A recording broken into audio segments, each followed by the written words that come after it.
All right, hey everyone. My name's Alex, and we're back with another CAD tutorial.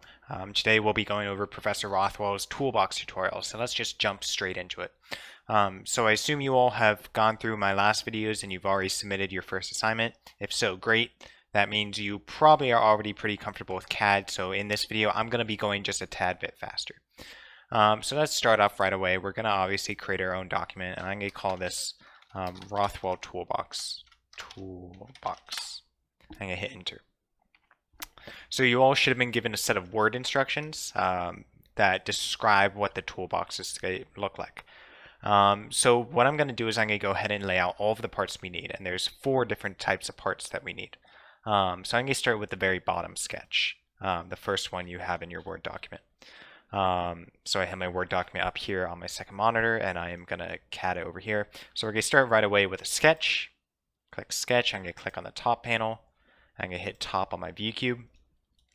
Now I want to place down a rectangular bottom. What I'm going to do is I'm going to press R on my keyboard, and that's automatically going to click on the or give me the rectangle toolbox. Sorry. I'm going to click on the origin and then just bring my mouse out.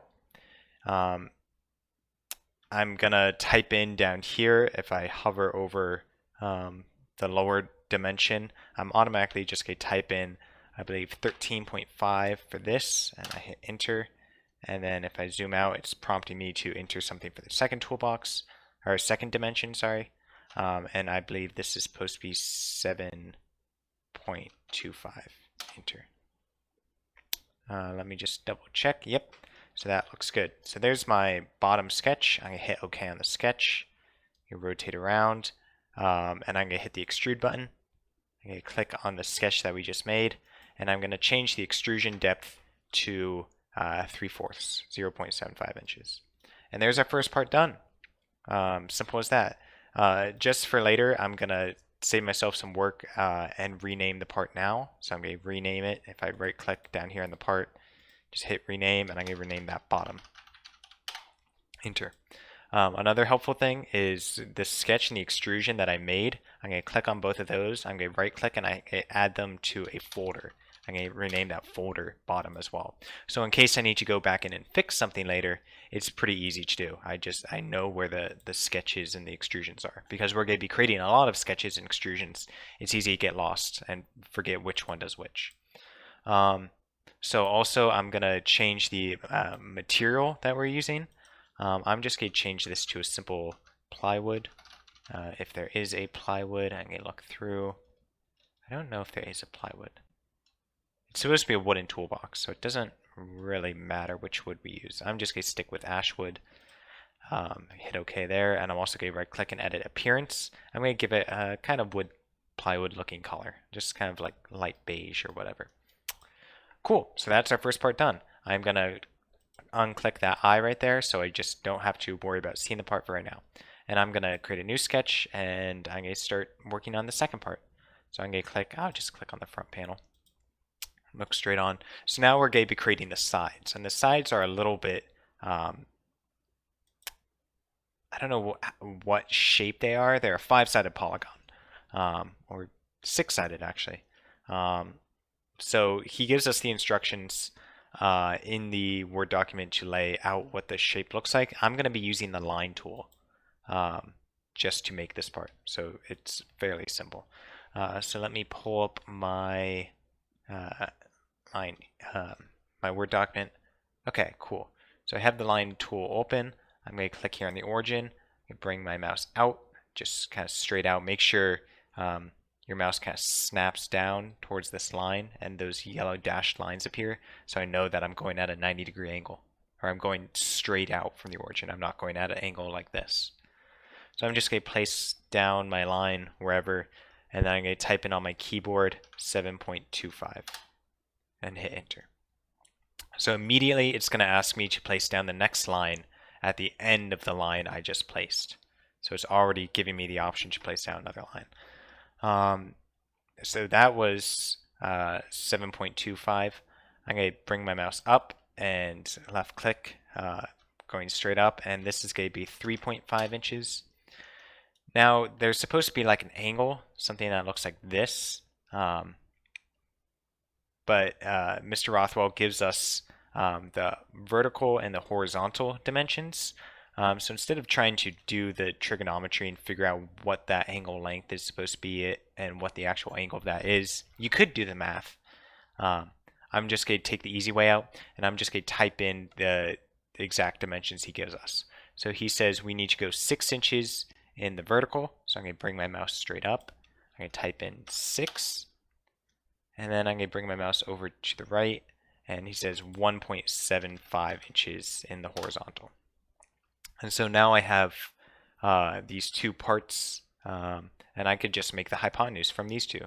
So if I click down at the original point I made, just click there, now suddenly I have a hypotenuse, just using the horizontal and vertical dimensions that he gave me. Didn't have to do any math, didn't have to do anything complicated, just as easy as that.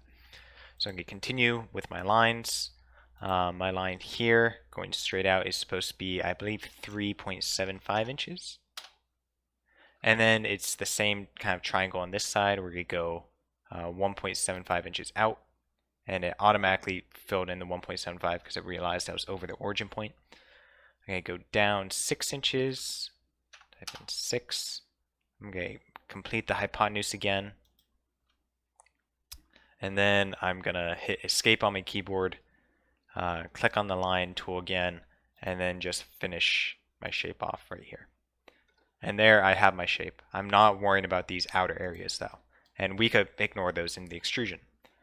So now that I have this shape, and you should have this shape too, I'm going to hit OK. Hit the extrusion tool.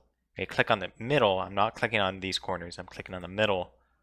I'm going to change the depth to 0.75, and I'm going to hit OK. And there's our next piece done. So I'm going to go ahead and rename this part side. Actually, I'll rename it ends.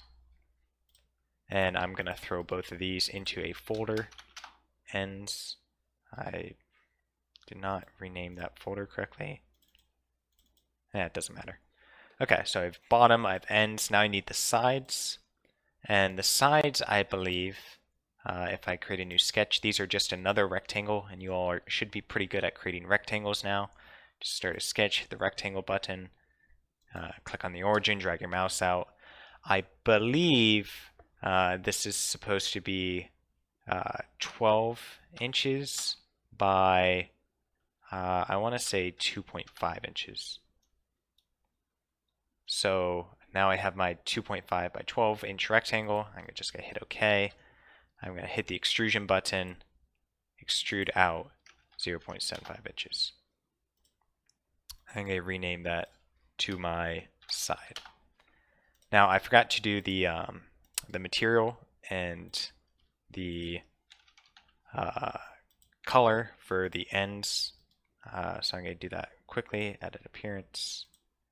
Try and keep them all the same color and make sure they're all the same material. Wood. Okay. Hit sides. And then change the color. Cool. I'm going to hide both of those. So I actually forgot something. I forgot to add a hole into the ends here. So there's actually supposed to be a hole up here in the sides of this, or on the front face of the end part. So what I could do is I could just go back here and into my end folder, sketch number 2.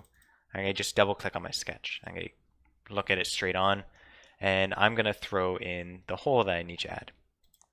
So I'm going to hit center point circle, and I'm just going to place my circle somewhere that I think it's supposed to belong. And it's a 1 inch diameter circle, so I'm going to type in 1. If I use the dimension tool, which I hit D on my keyboard, or you just hover over it up here, I'm going to click on the center of the circle, I'm going to click on the top, and that is supposed to be 1.25 inches, if my memory serves me correctly. And I'm going to add one more dimension from the center to the sides. This is supposed to be exactly halfway between the part at the midpoint. And so the easiest way to do that is just type in the overall length, which is 7.25 inches, and divide it by 2. And there I have my circle. So if I hit OK, that circle should automatically be added into my part. So I'm going to hide that. And then there's one very final part that we need to make, very simple. We need to make the handle. So I'm going to hit sketch, I'm going to hit one of the planes, look at it straight on, and a handle is obviously just an extruded circle. So I'm going to click there, I'm going to place my circle, which I just hit C on the keyboard, or you could click on it up here in the toolbar, type in 1, and that's all I need for my sketch. I'm going to hit the extrude button, I'm going to extrude you out, what is it, 13.5 inches? I'm going to hit OK. Again, I'm going to throw these into their own folder. I'm going to rename the part just so it's easier later. Can't speak right now. We're going to assign a material. I want you to be wood, ash wood specifically, and change the appearance to be that beige color. Okay, cool. So theoretically, all of our parts should be done now. I'm going to go into the assembly tab now, and I'm going to start assembling them together. And now I can actually see, did I do my dimensions right? As some of you who are paying close attention, I actually did some of my dimensions wrong, which we will find out now in the assembly workspace. Many of you will also run into incorrect dimensions, so I'll show you an easy way to fix them. So we're going to go up here to the insert button, and I'm going to start clicking on whichever parts I need. So I need one bottom, 2 ends, so I click on that twice, 1 handle, and 2 sides. So I should be inserting a total of 6 parts. And I'm just going to hit the green check mark. So now for ease of use, the parts actually kind of spawn inside each other, so sometimes it's easy to mistake like, oh, I only inserted 1 when you actually inserted 2. They're just hiding inside each other. I'm actually going to spread all the parts out. So it might look like I have one side here, but if I actually click and drag on one of them, you will notice that there's one inside the other. So here I have all 6 parts, and I'm going to start laying these out. And here's where the mating stuff I taught in, I believe, episode 3 really comes into play, because the #1 struggle that students have with this assignment is mating. It gets pretty finicky if you don't know what you're doing. So just follow along, and you should become an expert with creating assemblies in no time. So the first things I'm going to do is I'm going to apply these ends to the bottom board. I'm going to actually fix.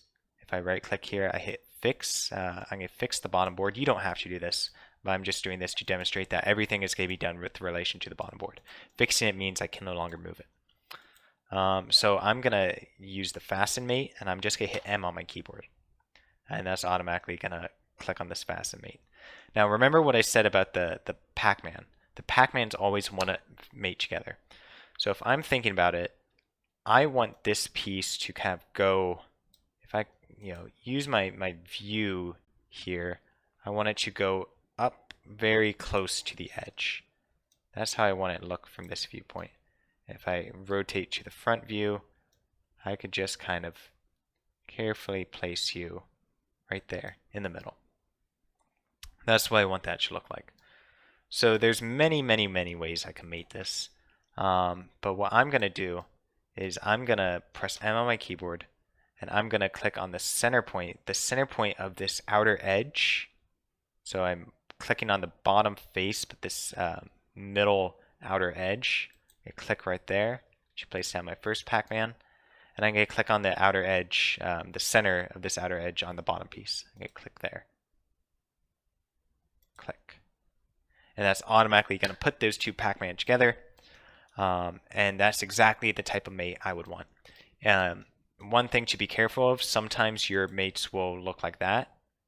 So if you get this, or you get this, for example, make sure you use your reorient secondary axis and also reorient primary axis. Make sure you always hit those to make sure if your mate's not quite looking right, but you believe you did it correctly, that could be an issue. So make sure you reorient your axes until it looks perfect. So I'm going to go ahead and hit OK. And I'm going to start placing down my second mate. So what I'm going to do is I'm going to click the outer edge again on this side piece, and I'm going to click on the outer edge over here. Now notice it kind of, this isn't exactly what I want. So what I need to do is I need to reorient the secondary axis, or flip the primary axis and then reorient the secondary axis twice and get it exactly where I need it to be. And I'm going to hit OK. Sweet. So that's those sides done. And I actually can't move them now because they are now permanently, not permanently, but physically adhered to the bottom, which I fixed earlier. So now I'm going to start doing these sides. And I'm going to do kind of the same thing. I'm going to rotate down. And remember to rotate like how I am right now. You just hold down with your right mouse button. You could also use the view cube and just click around on the view cube, but I find holding down with the right mouse button to be a lot easier.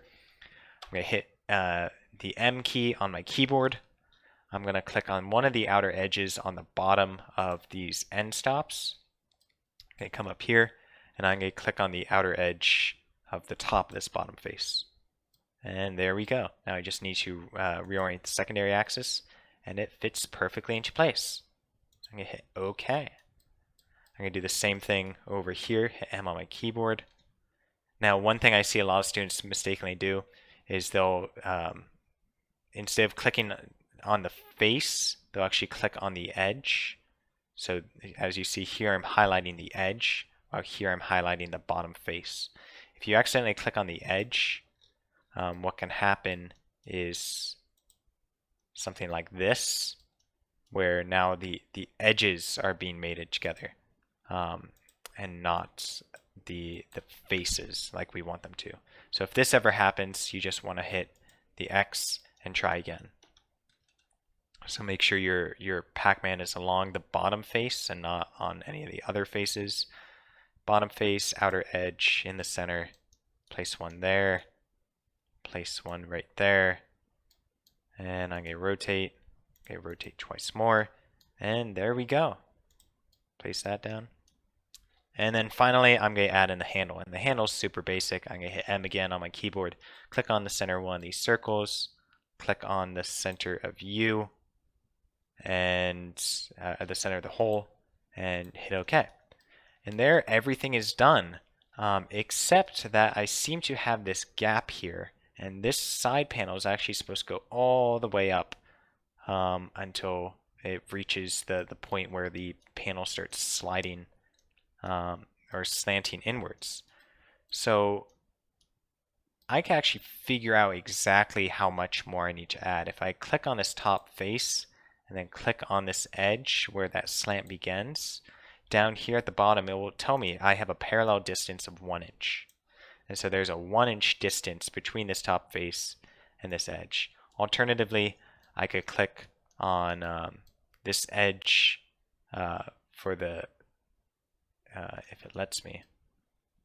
If I click over here, and I click on this edge, this is 2.5 inches tall, this side piece. And if I click on this outer edge over here,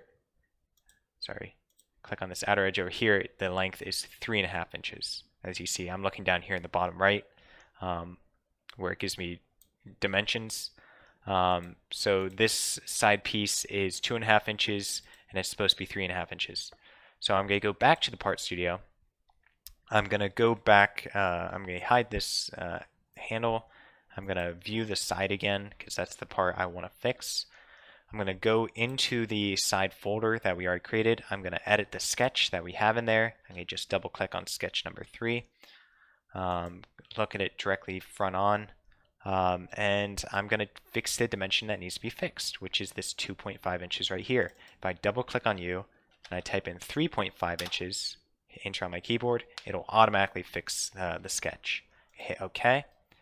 That automatically fixes the part. If I go back over here to the assembly, I'll notice that it is perfectly put together. So yeah, that looks great. The only thing is these end stops seem to have a slightly different color, and that kind of annoys me. So I'm going to go back into the Part Studio, view the ends, and I'm just going to make sure that the appearance is exactly what I want, and I want it to be this one. You go back to the assembly. Okay, perfect. That looks great. I do not see any flaws with this part. Everything seems to fit together really well. It's not moving. If I actually unfix this guy by right clicking and hit unfix, they will all move together. So that's awesome. So the last thing we're going to do is we're going to go ahead and make a drawing. So I'm going to create drawing, ANSI dinch.dwt, hit OK. Now I just need to pull up the blueprint directions. So it's going to ask us to select a part or assembly. If you guys watched my video on drawings, you already know how to do this. We're going to hit assembly, we're going to hit drawing, and it's immediately going to want to place down this front view. So I'm going to left click down here in the bottom left corner, drag my mouse up, left click for the top view. Okay, click this guy again, drag over to the right for the right view, and then click this guy in the bottom left and drag to the upper right for the isometric view. And that looks great. I'm going to hit escape on my keyboard. I'm going to hover over U. I'm going to make you shaded. I want to show the shaded view. We also need to add all of our dimensions. So we're going to go through, and I'm not going to do all of the dimensions for you all, but I'll point out a few major things. One thing you might want to do is the center line to show symmetry. So if I click on two symmetrical edges like these guys, I could create a center line that shows symmetry. Same thing over here. Just helps clarify and reduce the amount of dimensions you need. But you're obviously going to need your major dimensions, like what is your overall width from U to U? What is the width of each panel? What are the diameters of these holes up here? So I'm going to let you all figure out the dimensions. I'm not going to put all of them in right now. The last few things we need to do, obviously you need to add your title and your name down here. Your name might already be added in if your Onshape name is your actual name. But don't forget to go down here to your title and type in things like Toolbox, Drawing, Engineering 107, and whatever your class section is. So include all of that information. You want to add some text saying that your part is 3/4 inch pine. So you're going to just go up here to the text or the note feature. I'm going to just drop a note up here that says 0.75 inch pine. And I'm going to make that slightly larger because this text height is a little bit too small. Hit OK. And then I'm just trying to see if there's anything else. We need to add dimensions. Alright, so the last thing I actually needed to add quickly was a bill of materials or parts list, and also the bubbles or the callouts as they're called in Onshape. So in order to add your parts list, you want to go over here to BOM table, bill of materials, which is right here. And it's going to ask you which assembly you want to use, assembly 1, and then don't really bother changing any of the other parts. You're going to place that down, and that's going to place down a bill of materials. I could drag this around. I'm just going to kind of place it over here. So it has the items, items 1, 2, 3, or 4, because we have 4 unique parts, and the quantities for all of them. And then you can optionally include a part number and a description. So I actually recommend going back to your part studio, and if you view all of these objects, you right click and you hit properties on them. Properties right here. You can add a little description. So this is the bottom, and I'm going to hit apply, and then I'm going to hit close, and I'm going to go and do that to all of the parts. Properties for the ends. I'm going to say UR ends, apply, close. Same thing for sides. Apply, close, right click, properties for the handle, handle, apply, close.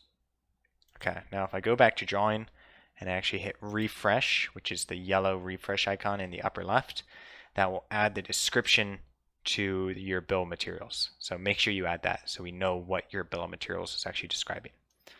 And the last thing we need to do is the callouts, which is this balloon looking icon up here in the toolbar right next to your note or your text. So I'm going to click on callout, and it's automatically going to ask us what the table, what we want to call out. And the first one it puts in is item number, and we're going to say that's okay. And I'm going to click on the edge of each piece that I want to call out, and we want to call out one of each piece. So first I'm going to do the bottom. So if I click down here along the bottom edge, drag my mouse out, it's going to place an icon saying this is item 1. If I go up here to this, the end stop, click on the edge of that, that's item 2. If I click up here on the handle edge, that's item 3.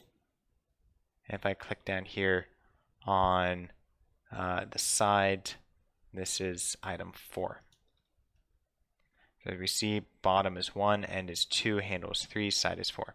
So that's all perfect. So I'm going to hit OK. And that should be everything. Just make sure your drawing looks nice and neat. Make sure you add in all of the dimensions that you need. I'm not going to show you every dimension you need here. Just make sure you're putting in your center lines as needed, that everything looks clean. It comes out in a nice presentable fashion. Dimension every part that you need to, but make sure you don't over dimension things. So don't dimension things twice if you don't need to. And if you all have any questions, you can always reach me by email. I also have my office hours officially posted. You can access them on Blackboard. They are Mondays from 11 a.m. to 12 p.m. and Tuesdays from 12 p.m. to 1 p.m. So hope to see you there.